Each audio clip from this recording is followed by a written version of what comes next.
Us one of the more anticipated interviews of the mother of all talk shows. Thank you for agreeing to talk with us. We wanted to get your in-depth analysis of the situation in Nigeria. But first, can you clear something up? Was I unfair on Tinubu when I described him as a bag man? I actually think you didn't go far enough. So as you may know, I'm the journalist who is basically responsible for putting this story out into the public domain. More recently, there was a story that I published last year on this issue, which became the basis for all of this. And in that story, the headline of the story is actually "From Drug Lord to Presidential Candidates." I described him as a drug lord. I think that's a fair description based on the evidence that is available. So calling him a bad man is actually a bit tame, because it implies that there is still some sort of separation between him and the drug trade. Okay, he wasn't actually directly involved in handling heroin, he just handled the money. But actually, that's not what the evidence says at all. If you actually read through the court papers, it becomes very clear that this person was intimately involved in the heroin trade in Chicago. For whatever reason, the U.S. authorities have chosen to sit on their hands. And I guess we'll come to that later in the show anyway. Yes. So how does such a man, even if he was just a bag man, but worse if he was more, how does such a man end up as the president of a mighty country like Nigeria? Short answer, he doesn't, or he's not supposed to. But I guess we live in very unusual times. We live in a time when it's become increasingly clear that certain countries, i.e. the US, are becoming more and more brazen about their willingness to basically set everyone else on fire to keep themselves warm. So in this case, it is increasingly evident. If you've read my story, if you watched my documentary, if you read the reporting by Kit Klarenberg of Grey Zone News, if you read the court documents, if you've done your research, it becomes very clear that this person, who is supposedly sitting in Aso Rock as the president of Nigeria, isn't actually working for Nigeria. We essentially have a U.S. intelligence asset occupying the office of Nigeria's president, and the U.S. authorities are well aware of his history, of his past. I personally am involved in at least 2 legal processes as we speak, trying to force the U.S. authorities to make the contents of his FBI file public, because there is an FBI file on him, and we get tossed around a lot. Due to privacy concerns, we're not going to let you have this information. And it's like, well, this is the president of a sovereign country. So I think we're well past the point of, invoking privacy concerns now, because the foreign policy decisions or the local policy decisions made by this guy potentially affect the lives of 200 million people. Even more, as we're seeing now in the case of the war with Niger, which is determined to have, potentially an entire quarter of Africa could be going up in flames, because we essentially have a president whom, first of all, was never qualified to run for that office, should never have been on that ballot, legally speaking. And most importantly, we did not vote for him. He did not win the election. And based on the data that the US government itself paid for, the polls that the US government itself, the pre-election polling and research the US government itself paid for, based on the reports that were put out by the EU Observer Commission, it's evidence, it's visible to the blind and audible to the deaf, that not only did this guy not win the election, he wasn't even close.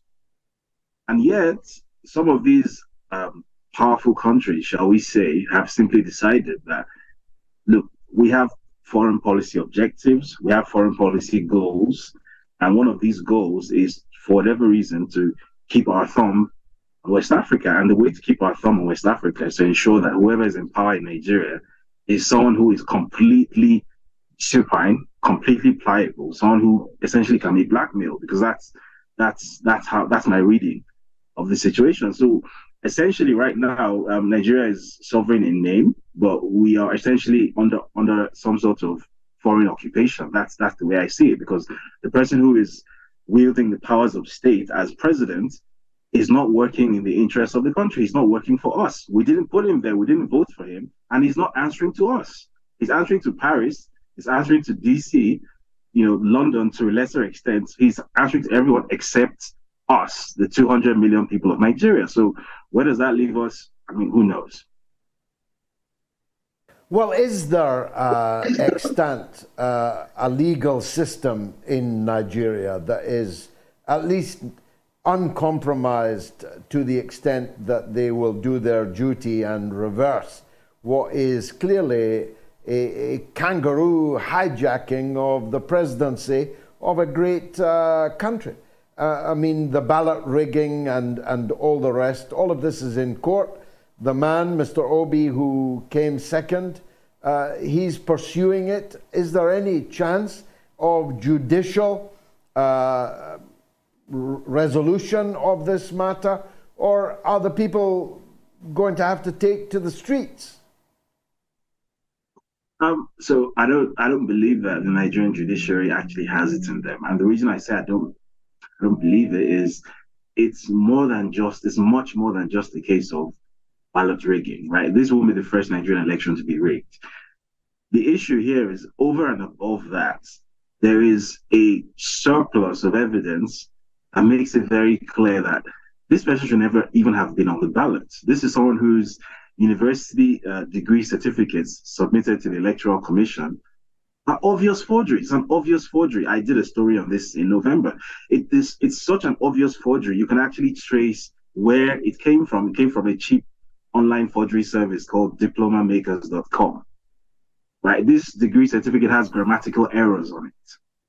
Right? We took the extraordinary step of actually submitting a subpoena to the supposed university he went to, Chicago State University, for the records of this person known as Bola Tinubu. And the results that came back were at total variance with the things that he submitted to INEC. He submitted a bunch of forgeries, right? So there's controversy over even the basic identity of this person, right? We have an actual criminal here. And this isn't something which just came to light recently. This is something which, as far back as last year, when I did a story on this actually went to court. We actually took this to the Federal High Court in Abuja, that this is a national security problem here. We essentially have someone who we don't even know who this person is, right?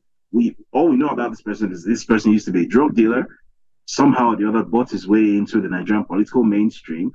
And somehow this person is about to contest an election on the platform of the ruling party. And here is evidence suggesting that this person has committed all kinds of frauds, committed identity theft.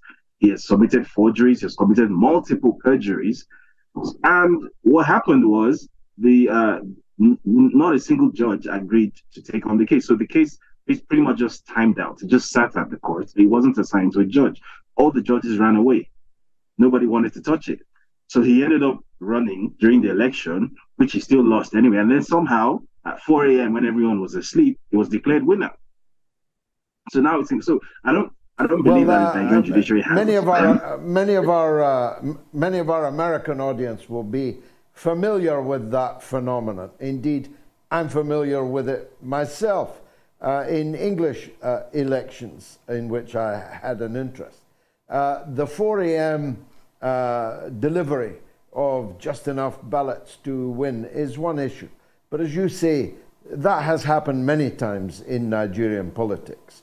I suppose the big question is why the ruling party was reduced to picking him as their nominee. Couldn't they come up with somebody better than him? A drug dealer from Chicago?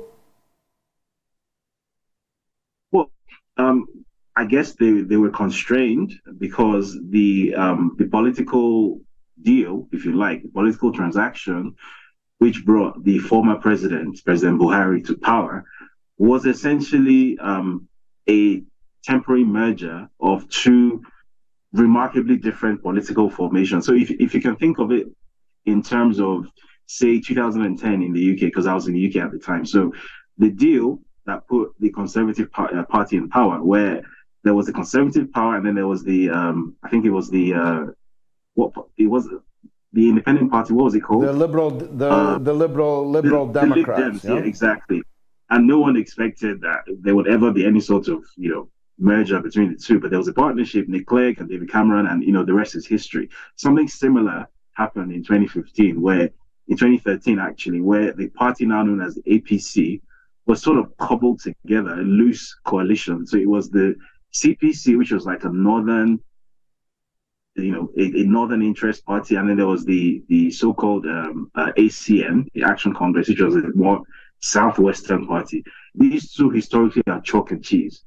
But for the purpose of seizing power from the then ruling PDP, they sort of cobbled together a coalition. And I guess the deal was, okay, that's Buhari from the CPC, you get to rule for 8 years, right? And then after you, it's going to be my turn, since I'm the one making this possible. I'm the one putting up the money, because he has endless amounts of money. Obviously, we have an idea of where that money comes from. I'm putting up the money. I'm making all of this possible. I have the international connections, because he's deeply connected with, for whatever reason, with the democratic establishment in the US. As if you read my story, I'm sure he's deeply connected with Hillary Clinton via his good friend Gilbert Chagoury. So he has all these international connections. In fact, the campaign manager that ran Buhari's campaign in 2015 was none other than David Axelrod, the same guy who ran Obama's campaign. So he has all these international connections. He has all this money. So he essentially made Buhari the president on the assumption that after 8 years it's going to be his turn. And that's exactly what happened. So essentially, the entire country of Nigeria, all 200 million human beings, was essentially the subject of a trade between this guy and a political formation in the north. That, okay, if you give me this thing, if you come into a coalition with me, I'm going to let you have 8 years, and after that, I get to be president. In fact, it's no coincidence that his campaign tagline, and this was literal, this is unironical, you can confirm this from any Nigerian you speak to, his campaign tagline was Emi Lokan, which, if you translate that to English, it literally means, it's my turn. That was his campaign tagline. And, that was very unironic. He actually meant that. It's his turn. So his entire thing was, well, I gave you people the presidency for 8 years. Now it's your turn to reward me for giving you this thing. So it's my turn, essentially. So that's unfortunately, that's the level of Nigerian politics. There's no ideology. It's just horse trading, and that's it. Well, that might have succeeded if this new Niger crisis had not erupted, because, quite frankly, if he confines his criminality to robbing the people of Nigeria, that's just a matter for the people of Nigeria. But if he's about to plunge the whole of West Africa into the quagmire, into a forest fire that will burn, that becomes an international matter of some importance. Now, why has he chosen to be the spearhead of the obvious French and US attempt to intervene in Niger, even if it means all-out war with Niger, Burkina Faso, with Mali, and who knows where else? And will the Nigerians put up with that? So, two reasons. First of all, internal reasons. Under the Nigerian constitution, if the country is in a state of war, then the president or the head of state essentially becomes a king. Essentially, it becomes impossible to remove the head of state. So there's as you mentioned, there's a legal process in courts. Even though I don't really have faith in the Nigerian judiciary to do the obvious thing, which is to disqualify him, because he clearly should never have been on the ballot. This person is a criminal, but there is still a chance that something could happen there. So this could be a method of sort of ensuring that that base is covered, that, regardless of whatever decision is arrived at by the courts, that just by virtue of being in a state of war, he becomes essentially unremovable, which is permitted by the Nigerian constitution. The second thing is,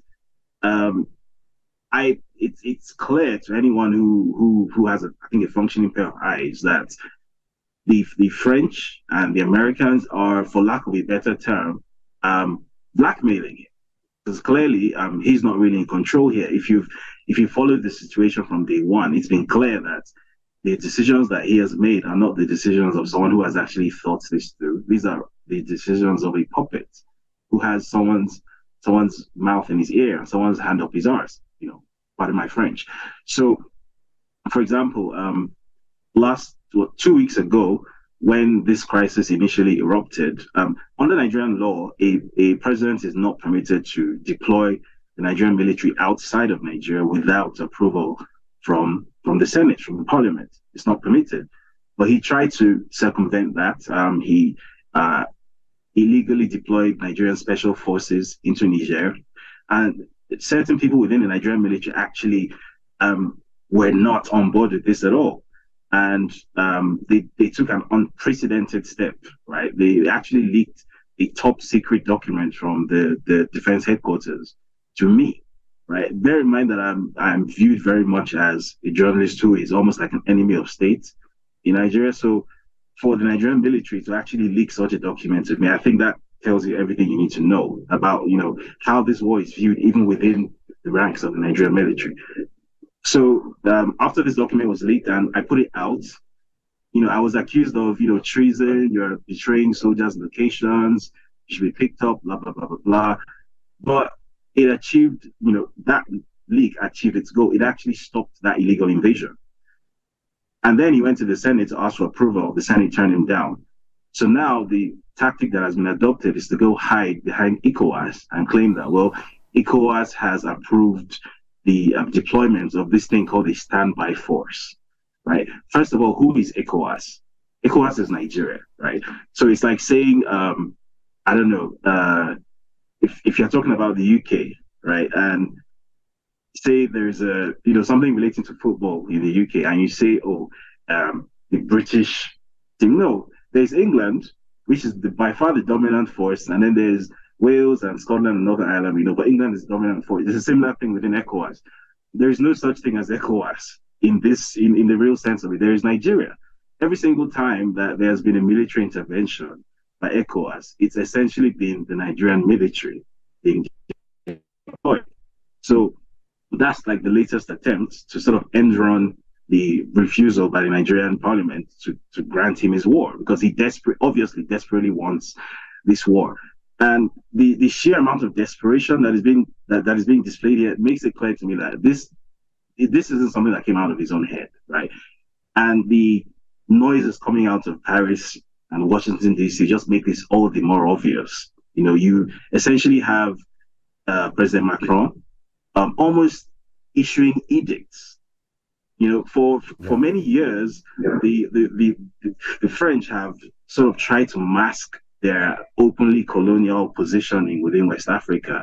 I remember sometime in 2020, I personally even wrote an article in the Africa Report where I essentially pushed back on the idea that the French have direct colonial control of Africa. I critiqued the idea, right? Because, based on the understanding that I had there, look, the France of Charles de Gaulle and the France of today are, remarkably different countries, and it no longer sort of captures the French public imagination to have Africa under its thumb or anything. So for many years, that's the image that France has tried to curate in Africa. But this time around, it's shed all pretense. It's, as I said, visible to the blind and audible to the deaf. It's almost like, Macron screaming at Nigeria that, hey, go get me back my territory, and it's like, hey, Niger is a sovereign independent country, isn't it? Or it's supposed to be a sovereign independent country, isn't it? Why is there this much, angst? Because they essentially said, go home, we don't want you anymore. So it's clear that there are outside forces that are not just involved here, but that are actually in control, actually in the driving seat, which puts us Nigerians in a uniquely dangerous situation because, as you correctly stated, such a war wouldn't just be a problem within, Niger and Nigeria. The entire West African sub-region is going to go up in flames. You've mentioned that the Malians, the Burkinabes, the Guineans have already, signaled their support for Niger. Algeria has already sent a signal that it's going to stand with Niger as well. So potentially, you could end up having an entire belt of chaos across the Sahel. Right, Sudan is currently in chaos. Ethiopia and Eritrea are currently having issues. And as they're coming west, you're seeing that potential for an entire band of chaos. And the Russians are somewhere in amidst all of this, allegedly, and they also have an interest in this somewhere too. So ultimately, regardless of what happens or does not happen to the US and French interests in the region, we are the ones who are going to suffer the consequences. And this is why I've taken such personal interest in this issue. This isn't just some airy-fairy political discourse, right? This is something that's going to have real on-the-ground consequences.